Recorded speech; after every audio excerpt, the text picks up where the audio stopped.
صدر باوقار منبر نور پہ تشریف فرما ہماری جماعت کے مقتدر علماء، شعراء، خطباء و سامعین و سامعات، دور و دراز سے تشریف لانے والے مہمانان، سرزمین درگا پور کے سنی مسلمان، السلام علیکم ورحمۃ اللہ تعالی وبرکاتہ۔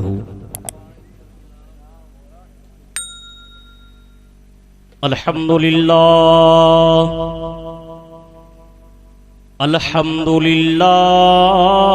رب العالمین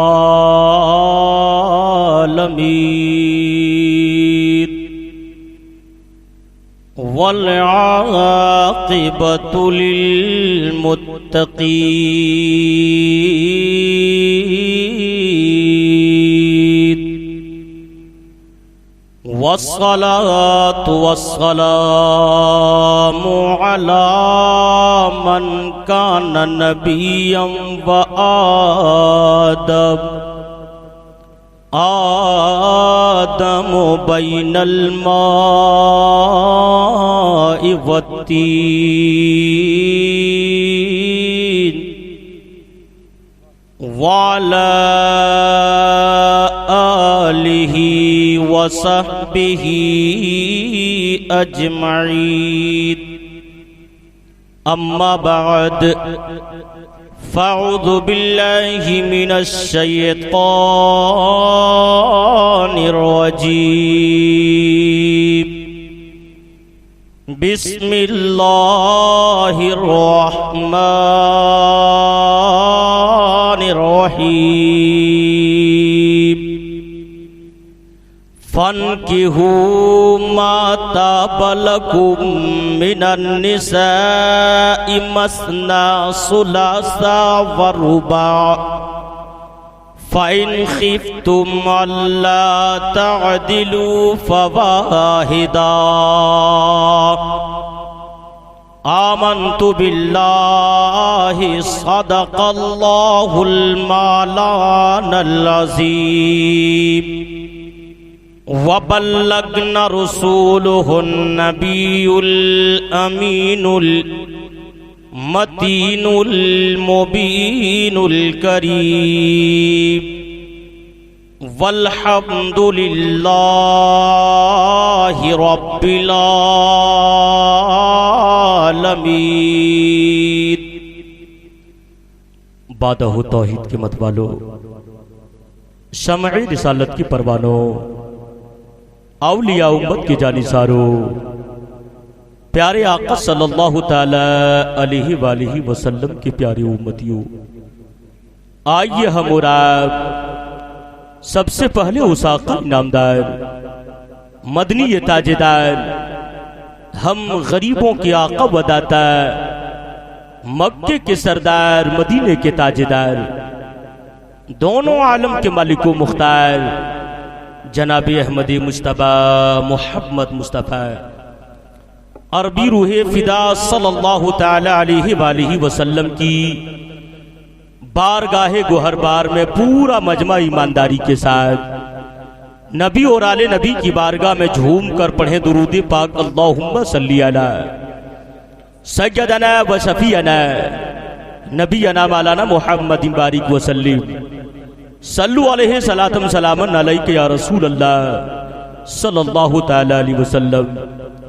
حضرات، ہمارے مدھوپور بدھان سبھا کے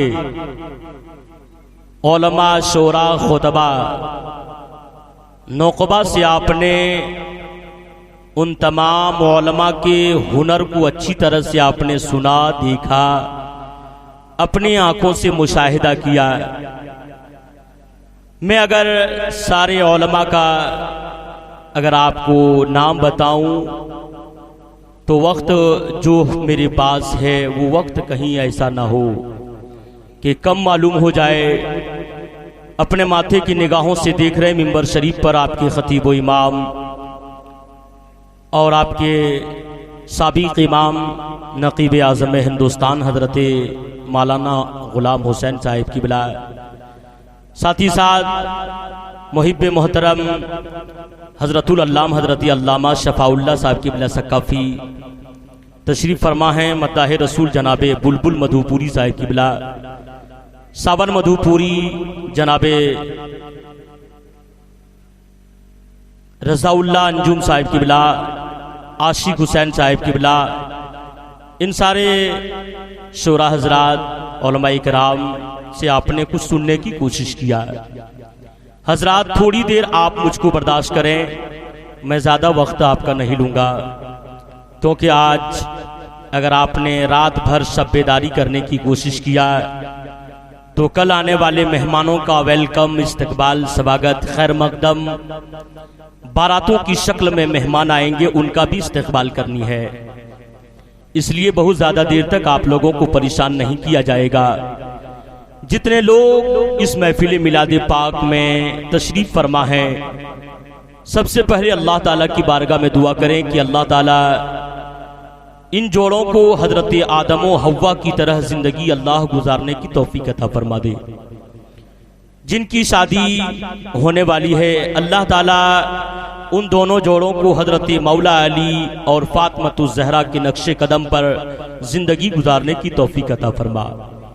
حضرات بڑی تیزی کے ساتھ میں ایک مطلع، ایک شعر پڑھتا ہوں، محبت کے ساتھ کہہ دے سبحان اللہ۔ بس 10-15 منٹ مجھ کو برداشت کر لیجئے، کیونکہ وقت میں دیکھ رہا ہوں اور میری عادت نہیں ہے کہ میں زبردستی تقریر کرتا ہوں۔ شعر ملاحظہ فرمائیں، جناب محترم منہاج صاحب قبلہ کی محبت ہے کہ اتنے سارے علماء اکرام ایک ایک قول پر لبیک کہتے ہوئے آ گئے، تو آپ جان سکتے ہیں کہ جناب منہاج صاحب کی پکڑ کتنی دور تک ہو چکی ہے۔ علماء اکرام کو بیک وقت اتنا جمع کر لینا ہر لوگوں کی بس کی بات نہیں ہے۔ شعر ملاحظہ فرمائیں، محبت کے ساتھ ایک مرتبہ اور کہہ دے سبحان اللہ۔ جناب غلام حسین صاحب خطیب و امام مولانا شفاء اللہ صاحب کی سماعت فرمانے کی کوشش کریں کہ خدا نے اپنی قدرت سے الگ نقشہ بنایا ہے، خدا نے اپنی قدرت سے الگ نقشہ بنایا ہے۔ محبت سے بولو سبحان اللہ۔ خدا نے اپنی قدرت سے الگ نقشہ بنایا ہے، کہیں پیدا کیا دلہا، کہیں دلہن بنایا ہے۔ محبت سے بولو سبحان اللہ۔ خدا نے اپنی قدرت سے الگ نقشہ بنایا ہے، خدا نے اپنی قدرت سے الگ نقشہ بنایا ہے، کہیں پیدا کیا دلہا، کہیں دلہن بنایا ہے۔ اور یہ جوڑی عرش اعظم سے مقرر ہو کے آئی ہے۔ محبت سے بولو سبحان اللہ۔ یہ جوڑی عرش اعظم سے مقرر ہو کے آئی ہے، یہ جوڑی عرش اعظم سے مقرر ہو کے آئی ہے، خدا نے اپنی قدرت سے ان دونوں کو ملایا ہے، خدا نے اپنی قدرت سے ان دونوں کو ملایا ہے، خدا نے اپنی قدرت سے ان دونوں کو ملایا ہے۔ اور ہزاروں سال نرگس اپنی بے نوری پہ روتی ہے، ہزاروں سال نرگس اپنی بے نوری پہ روتی ہے، بڑی مشکل سے ہوتا ہے چمن میں دید ور پیدا، بڑی مشکل سے ہوتا ہے چمن میں دید ور پیدا۔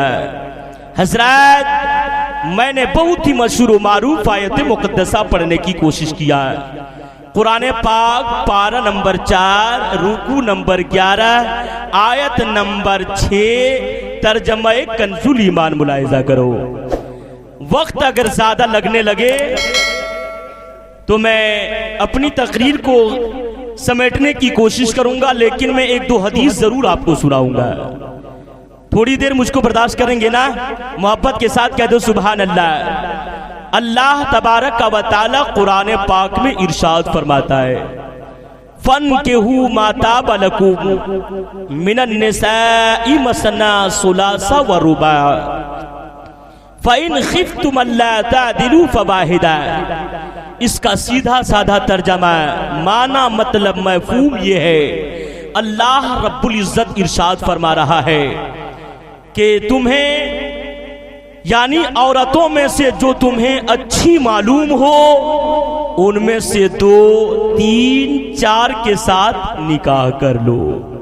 فَإِنْ خِفْتُمْ أَلَّا تَعْدِلُوا فَوَاحِدَةً، اللہ تبارک و تعالی نے جہاں ایک مرد کو بیک وقت ایک ساتھ 4 بیویاں رکھنے کا حکم فرمایا ہے، وہی اللہ تبارک و تعالی قرآن میں آگے ارشاد فرما رہا ہے فَإِنْ خِفْتُمْ أَلَّا تَعْدِلُوا فَوَاحِدَةً، اگر بیک وقت ایک انسان 4 بیویاں جمع کر لے تو شریعت اللہ کا فرمان قرآن کہہ رہا ہے جمع کر لو، لیکن 4 کے ساتھ انصاف برابر ہونی چاہیے، 4 کے ساتھ حق برابر ہونی چاہیے، 4 کے ساتھ عدل برابر ہونی چاہیے، 4 کے ساتھ برتاؤ ایک ہونی چاہیے۔ اللہ آگے ارشاد فرماتا ہے اگر تم 4 بیویاں جمع کرنے کے بعد اگر انصاف نہیں کر سکتے، اگر تم 4 بیویوں کے ساتھ اگر ایک نظر نہیں رکھ سکتے تو اللہ فرماتا فَإِنْ خِفْتُمْ أَلَّا تَعْدِلُوا فَوَاحِدَةً، تو پھر تم ایک ہی بیوی کے ساتھ نکاح کیا کرو۔ محبت سے بولو سبحان اللہ۔ بات سمجھ میں آ رہی ہے؟ محبت سے بولو سبحان اللہ۔ بس تھوڑی دیر مجھ کو برداشت کرنے کی کوشش کریں۔ اللہ رب العزت نے قرآن میں کیا ارشاد فرمایا ہے؟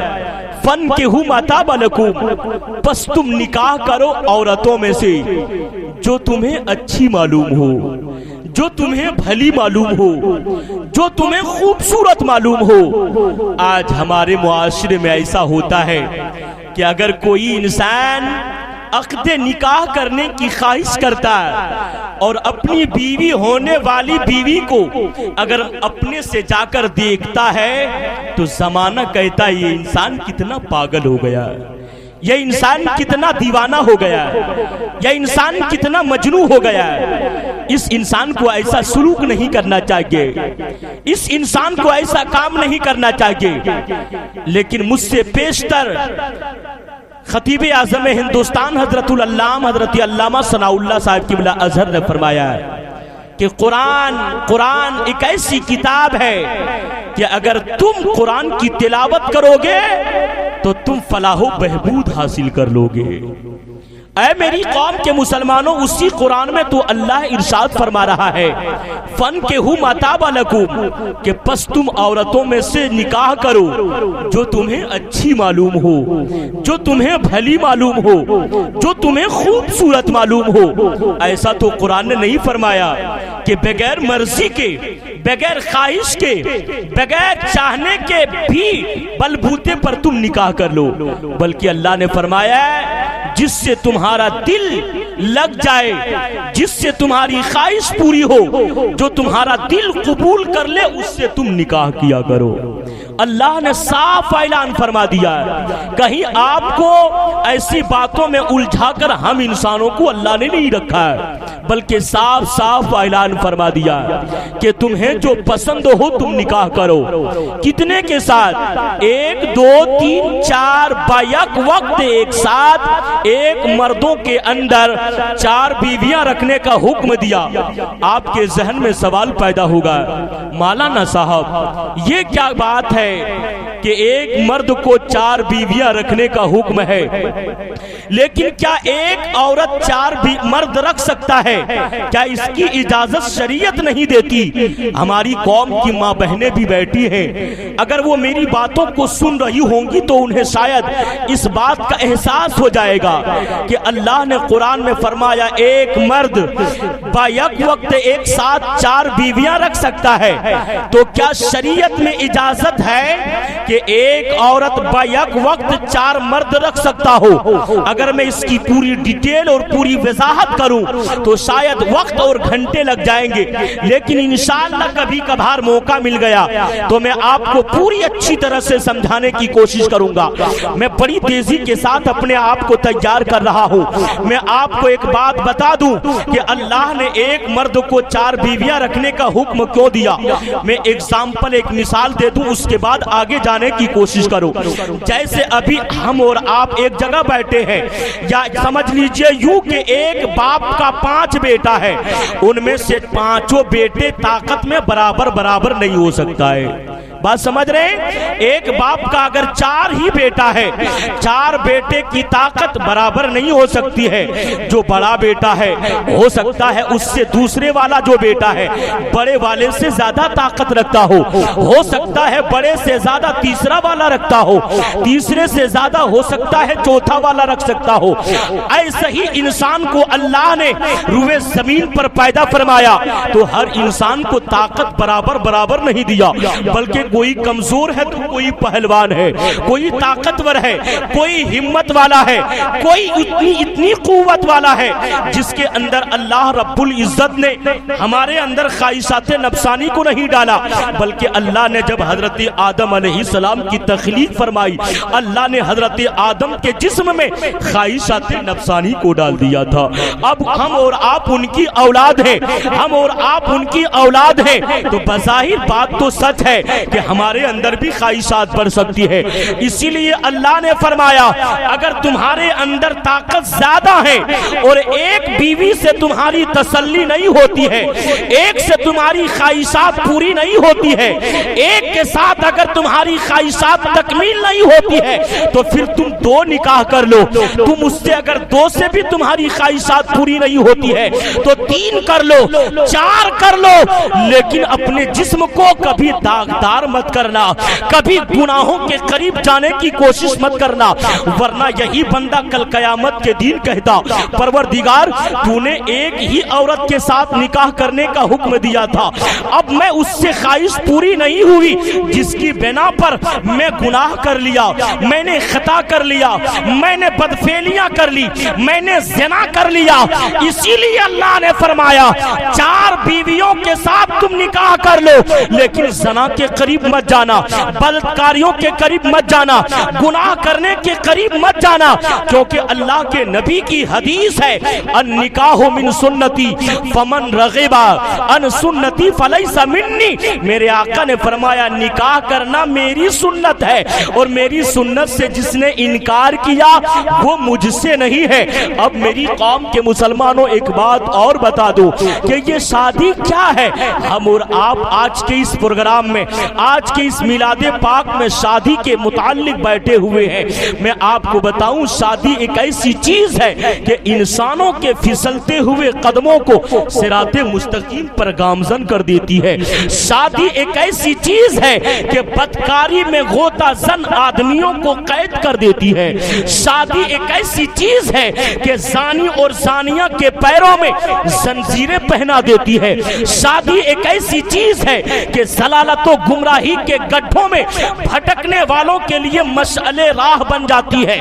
شادی ایک ایسی چیز ہے کہ اجڑے ہوئے نشیمن کو آباد کر دیتی ہے۔ شادی ایک ایسی چیز ہے جو مرجھائے ہوئے پھولوں کو کھلا دیتی ہے۔ شادی ایک ایسی چیز ہے کہ ایجاب و قبول سے نکاح منعقد ہو جاتی ہے۔ محبت سے بولو سبحان اللہ۔ ایجاب و قبول سے نکاح منعقد ہو جاتی ہے۔ آگے میرے آقا ارشاد فرماتے ہیں نکاح ایک ایسی چیز ہے جس سے نگاہ کی حفاظت ہو جاتی ہے۔ نکاح ایک ایسی چیز ہے جو شرمگاہوں کی حفاظت ہو جاتی ہے۔ نکاح ایک ایسی چیز ہے جس سے سنت رسول اللہ ادا ہو جاتی ہے۔ بات سمجھ میں آ رہی ہے؟ محبت کے ساتھ کہہ دو سبحان اللہ۔ نکاح کرنے سے سنت رسول اللہ ادا ہو جاتی ہے۔ اب میری قوم کے مسلمانوں اگر آپ ایک حدیث سننا چاہتے ہو اسی کے ضمن میں تو پورا مجمع محبت کے ساتھ کہہ دو سبحان اللہ، اور محبت کے ساتھ کہہ دو یا رسول اللہ۔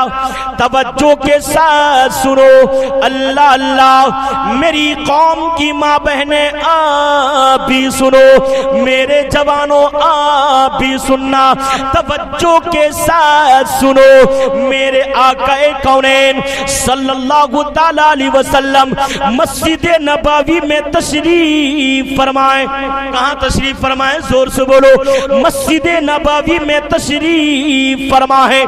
میرے آقا نے مدینے کے لوگوں سے اعلان فرمایا، میری قوم کے جوانوں توجہ کے ساتھ سنو، میری قوم کی ماں بہنیں آپ بھی سنو، توجہ کے ساتھ سنو۔ میرے آقا مسجد نبوی میں تشریف فرما ہے، میرے آقا نے مدینے کے لوگوں سے اعلان فرمایا، میرے آقا نے مدینے کے لوگوں سے اعلان فرمایا، اے لوگو اگر تمہیں دنیا میں جیتے جی اگر جنتی انسان دیکھنا چاہتے ہو، محبت سے بولو سبحان اللہ۔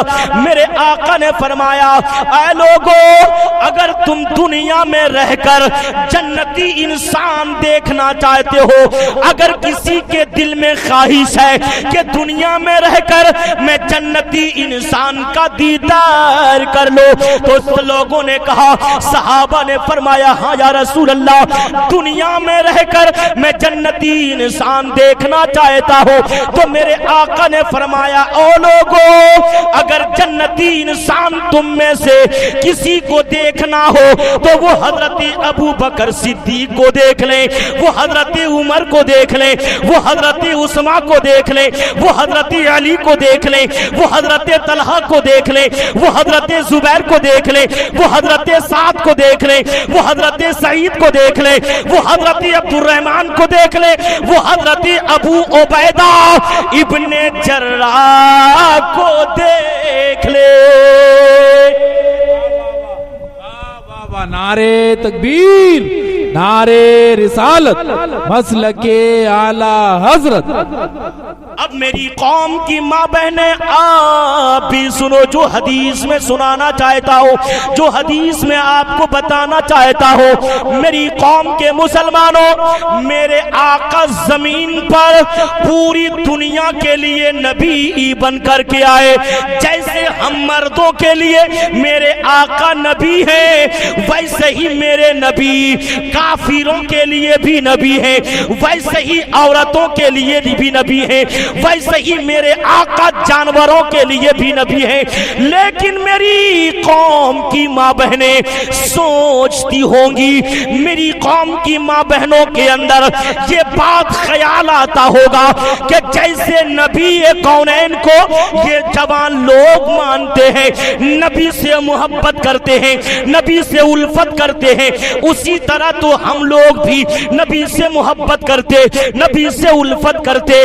تو کیا میرے آقا صرف مردوں کے لیے نبی بن کر کے آئے؟ میرے آقا نے مردوں کو جنتی قرار دیا، کیونکہ عشرہ مبشرہ میں حضرت ابو بکر صدیق مرد میں ہیں، عمر مرد میں ہیں، عثمان مرد میں ہیں، یعنی حضرت ابو عبیدہ ابن جراح تک یہ مرد حضرات ہیں۔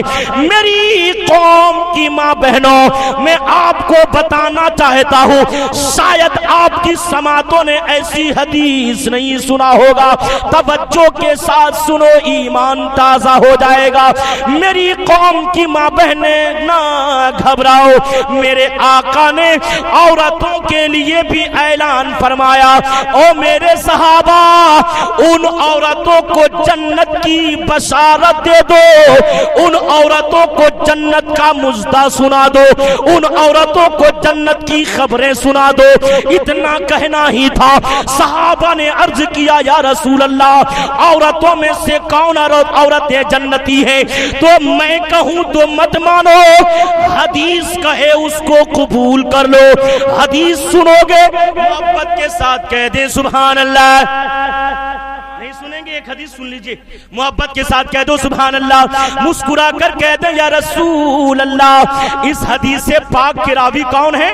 حضرت انس رضی اللہ تعالیٰ عنہ۔ کون ہیں؟ حضرت انس رضی اللہ تعالیٰ عنہ ہیں اس حدیث پاک کے راوی۔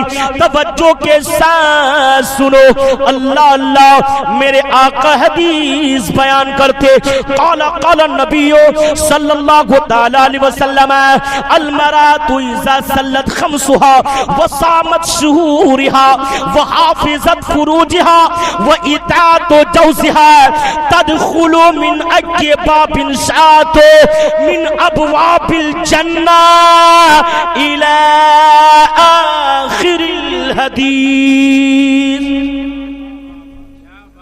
سنیے ایسی حدیث کہ آپ کی سماعتوں نے نہیں سنا ہوگا.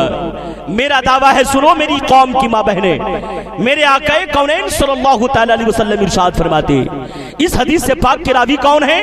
حضرت انس رضی اللہ تعالی عنہ بیان فرماتے ہیں، قال النبی صلی اللہ تعالی علیہ وسلم المرأة اذا صلت خمسها وصامت شهورها وحافظت فروجها وإتاءت جوزها تدخل من أي باب شاءت من ابواب الجنہ.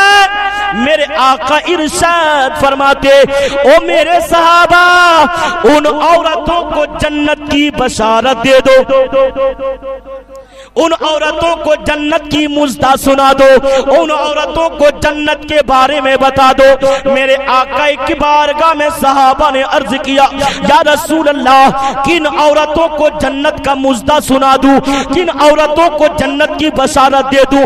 تو میرے آقا نے فرمایا، صحابہ جن عورتوں کے اندر یہ 4 باتیں پائی جاتی ہوگی وہ عورتیں ابو بکر صدیق کی طرح جنتی ہو جائیں گی، وہ عورتیں عمر کی طرح جنتی ہو جائیں گی. جن عورتوں کے اندر یہ 4 باتیں پائی جاتی ہوں گی وہ عشرہ مبشرہ صحابہ کی طرح جنتی ہو جائے گی. اب میری قوم کے مسلمانوں سنو، اپنی انگلیوں میں گنو وہ 4 باتیں کیا کیا ہیں جس کو میرے آقا نے فرمایا 4 باتیں جس عورتوں کے اندر پائی جاتی ہوں گی وہ عورتیں جنتی ہیں. حدیث کا جملہ کہہ رہا ہے المرأة اذا صلت خمسها. نمبر 1 جو عورت 5 وقت کی نماز پڑھتی ہوگی، محبت کے ساتھ کہہ دو سبحان اللہ، جو 5 وقت کی نماز پڑھتی ہوگی. نمبر 2 جو 1 سال یعنی پورے سال میں 1 مہینہ رمضان شریف کا روزہ رکھتی ہوگی. نمبر 3 میرے آقا کونین فرماتے ہیں المرأة اذا صلت خمسها وصامت شهورها وحافظت فروجها وإتاءت جوزها. میرے آقا نے فرمایا نمبر 3 جو عورت اپنی عزت آبرو کی حفاظت کرتی ہو. نمبر 4 میرے آقا نے فرمایا وہ عورت جو ایجاب و قبول سے نکاح منعقد کر چکی ہو، جو عورتیں نکاح کر چکی ہو. میرے آقا نے فرمایا نمبر 4 جو اپنے شوہروں کی اطاعت و فرما برداری کرتی ہے. میری قوم کے مسلمانوں یہ 4 باتیں میرے آقا نے فرمایا ہے جن عورتوں کے اندر یہ 4 باتیں پائی جاتی ہوں گی وہ عورتیں انہیں جا کر جنت کی بشارت دے دو. یہ بہت آسان ہے، کوئی ہارڈ اور زیادہ تکلیف دہ چیز نہیں ہے. میرے آقا نے فرمایا وہ عورت جو 5 وقت کی نماز پڑھتی ہو. نمبر 2 کیا فرمایا؟ جو رمضان شریف کے مہینے کا روزہ رکھتی ہو. نمبر 3 کیا فرمایا؟ جو اپنی عزت و آبرو کی حفاظت کرتی ہو.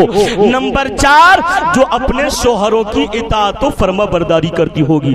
یہیں تک میرے آقا نے ارشاد فرما کر خاموشی اختیار نہیں فرمائی.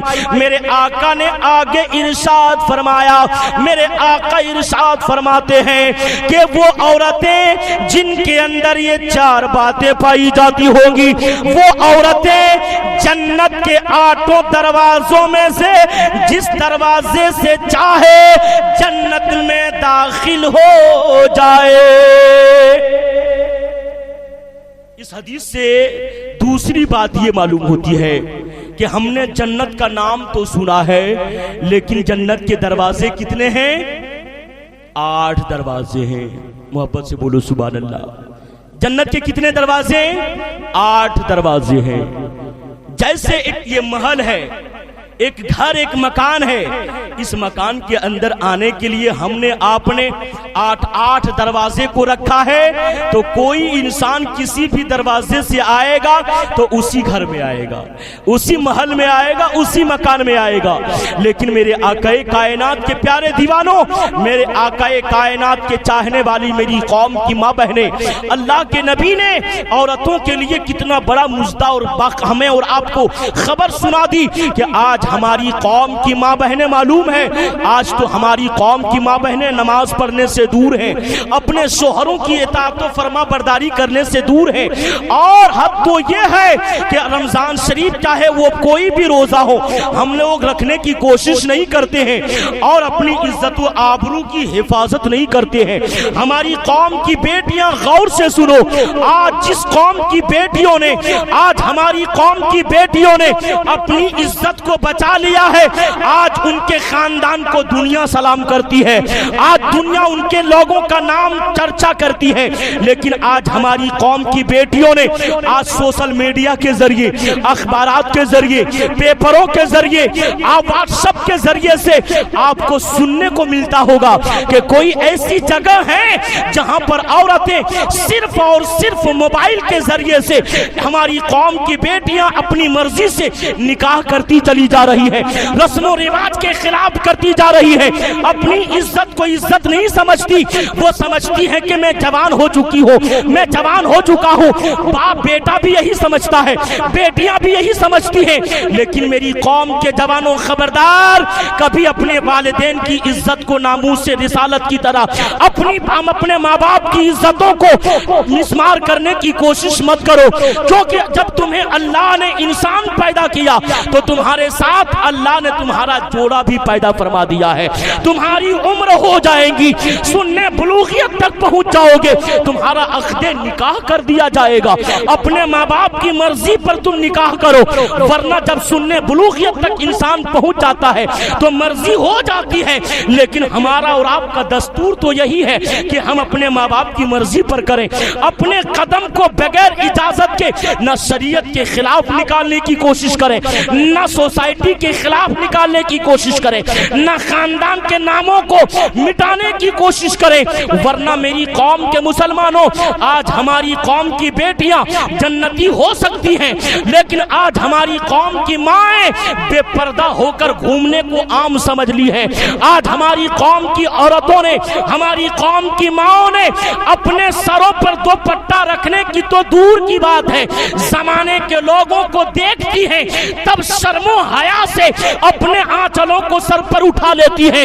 لیکن اگر ہماری قوم کی ماں بہنوں نے یہ خیال کر لیا ہوتا کہ ہمیں کنیز فاطمہ بننا ہے، ہمیں ایک نبی کائنات کی بیٹی کی نقش قدم پر زندگی گزارنی ہے، تو وہ قوم کی بیٹیاں کبھی اپنے سروں کو کھلا نہیں رکھتی ہیں، اپنے بالوں کو غیر محرم مردوں کے سامنے چھوڑ نہیں دیتی ہیں۔ میری قوم کے مسلمانوں، آج ہماری قوم کی عورتوں نے بے پردہ ہو کر گھومنا شروع کیا، گالی گلوچ کرتی ہیں، اللہ اکبر، مردوں کے شانہ بشانہ اپنے مل کر چلنے کی کوشش کرتی ہیں، غیر محرموں کے سامنے اپنا آزادانہ طریقہ سے گھومتی ہے، سیر و تفریح کرتی ہے، شوہروں کی نافرما برداری کرتی ہے۔ اللہ اکبر، میری قوم کی مسلمان قوم کی بیٹیاں، اگر عزت و نام، اگر عزت چاہتے ہو، اگر فلاح چاہتے ہو، اگر بہبود چاہتے ہو تو شریعت مطہرہ کی طرح زندگی گزارو، یہاں بھی کامیاب ہو جاؤ گے، آخرت میں بھی کامیاب ہو جاؤ گے۔ اللہ اکبر، میری قوم کی بیٹیاں، لیکن آج ہمارے معاشرے کی بیٹیوں نے، آج ہماری قوم کی ماؤں نے، آج ہمارے قوم کے ذمہ دار لوگوں نے اپنے گھر کی بیٹیوں کو آج ہم نے برباد کر دیا، ہم نے اپنی بیٹی کو بدچلن بنا دیا۔ وجہ کیا ہے کہ آج ہم جب بھی کہیں باہر سے آتے ہیں تو اپنے بچوں کے لیے وہ زمانہ تھا کہ لوگ اپنے گھر میں آتے، کچھ سامان کھانے کا لے کر کے آتے، لیکن آج ہم گھر جاتے ہیں، چھوٹا بچہ روتا بلکتا ہے ہم ان کے ہاتھوں میں موبائل نکال کر دے دیتے ہیں، وہ نہ جانے سیریلوں کو دیکھا کرتی ہے، نہ جانے ایسے چیزوں کو دیکھتی ہے جس سے اس کا ذہن و فکر منتشر ہوتا جاتا ہے، ان کا ذہن و فکر ادھر ادھر دوڑتا رہتا ہے، تب جا کر کے وہ سیریلوں کے اوپر اپنی زندگی گزارنا چاہتی ہے، وہ سیریلوں کو دیکھ کر کپڑا اپنے باپ سے مانگنا چاہتی ہے، لیکن شریعت اجازت نہیں دیتی ہے کہ ایسے باریک کپڑے مت پہنو جس سے تمہارے جسم کی رنگت معلوم ہو، تمہارے جسم کی نمائش ہو، ورنہ یاد رکھنا میرے آقا کے پیارے دیوانوں، حضرت مولا علی سے میرے آقا ارشاد فرماتے ہیں، میرے آقا تشریف فرما ہے، علی رضی اللہ تعالیٰ عنہ نبی کی بارگاہ میں حضرت علی تشریف لانے کے بعد میرے آقا کو علی نے کیا دیکھا کہ میرے نبی کا چہرہ مرجھایا ہوا ہے، آنکھوں میں آنسو رواں ہے، میرے آقا زارو قطار رو رہے ہیں۔ علی نے پوچھا یا رسول اللہ آپ تو روتوں کو ہنسانے والے پیغمبر ہیں، آپ بے قراروں کو قرار دینے والے آقا ہیں، یا رسول اللہ آپ کی آنکھوں میں آنسو رواں ہے، آپ بے قرار کیوں ہیں، آپ اس قدر کیوں رو رہے ہیں؟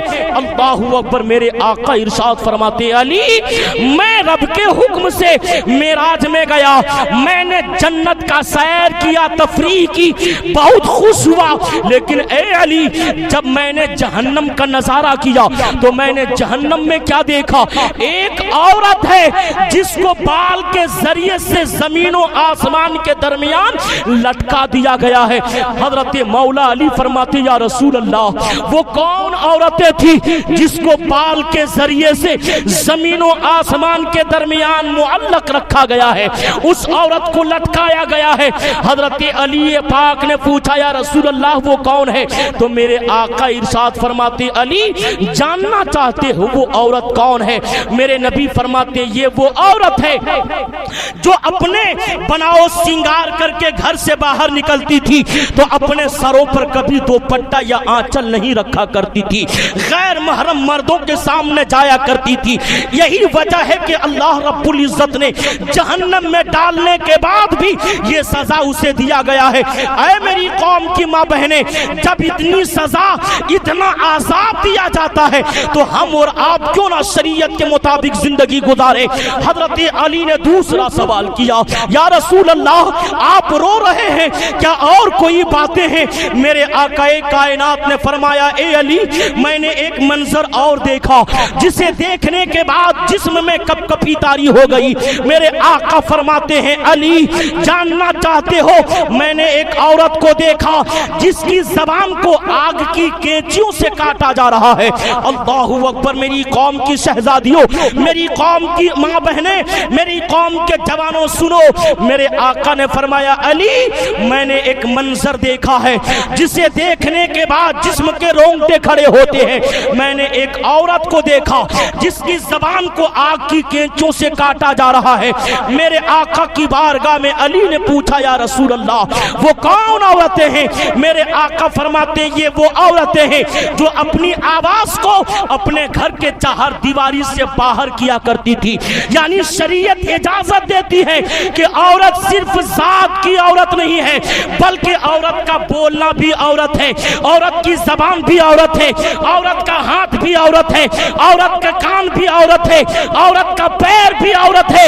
ہماری قوم کی ماں بہنیں سمجھتی ہیں کہ ہم ایک ذات صرف عورت ہے، نہیں، اللہ تبارک و تعالی کا قرآن بول رہا ہے وَقَرْنَا فِي بُيُوتِكُنَّ وَلَا تَبَرَّجْنَا وَتَبَرُّجَ الْجَاهِلِيَّةِ الْأُولَىٰ۔ اے عورتوں اپنے گھروں میں رہو، بے پردہ پہلی جاہلیت کی طرح نہ پھرا کرو۔ اے عورتوں اپنے گھروں میں رہو، پہلی عورتوں کی طرح اپنے گھروں سے باہر نکلنے کی کوشش نہ کرو۔ لیکن میری قوم کے مسلمانوں آپ سننے کے بعد کہو